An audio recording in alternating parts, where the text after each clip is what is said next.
You have enough. You have more than enough. But because you're constantly addicted to the new voodoo that I'm releasing, everybody wants to be on the bandwagon when a new thing pops off and they want to have a conversation about it. That's great. I mean, I ain't going to lie and say I'm not, thrilled to see people's interest in it, but it becomes, it takes on this, it's a distraction. And I created it. And I can tell you honestly, the way people take the things I release, they make it like, I don't know. I don't even know the word I'm looking for. It escapes me, but yeah, I guess it would be called like. It's called like, yeah. I'm just gonna be honest. That's what it is. Whenever I drop something new, whenever I teach something new, there's a large portion of our community that just goes berserk. and initially it's funny, yeah. But I can be honest and practical and tell you that as a teacher, as a mentor, I have so many more things. If I stayed around and kept releasing stuff, many of you would never settle in on just what you have and work with that because you think that there's something else out there.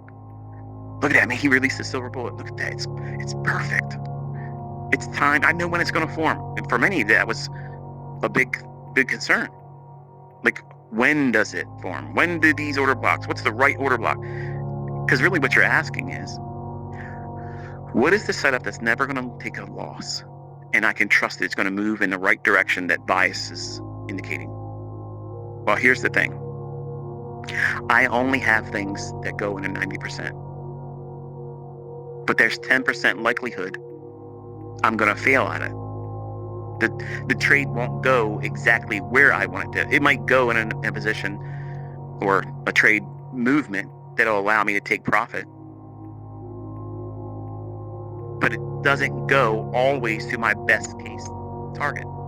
Now, a best case target is just that. It's best case.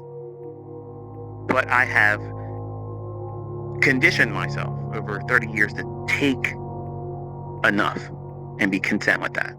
And then leave something there in the event that my ego and pride needs to have itself massaged. If it goes there, great. If it doesn't, I can cope with the fact that it can go there. That's a skill set that I had to condition myself with. And I teach it that way to you because I know a lot of you, especially the men, and many of them won't admit to this, but they can't take losing. They can't take missing a move. They can't take getting stopped out. If I get stopped out and the trade's still valid, you've watched me do this. You've seen me do it. If I get stopped out, okay, no problem. I'm going right back in again. I got 81 ways to get into it, and I ain't worried about it. I don't need my favorite song to dance.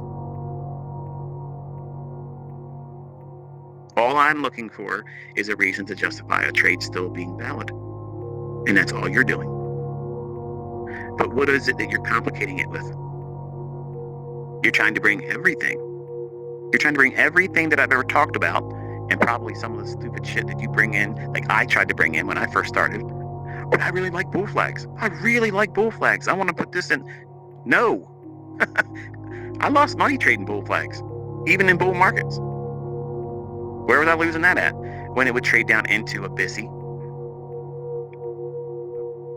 Yeah.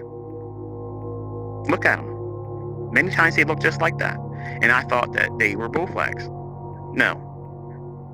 And when I would get stopped out, I'd be afraid to get back in because I thought it was a collapsed bull flag. That means it's bearish. No, the only thing it did was trade down into its inefficiency, into an order block.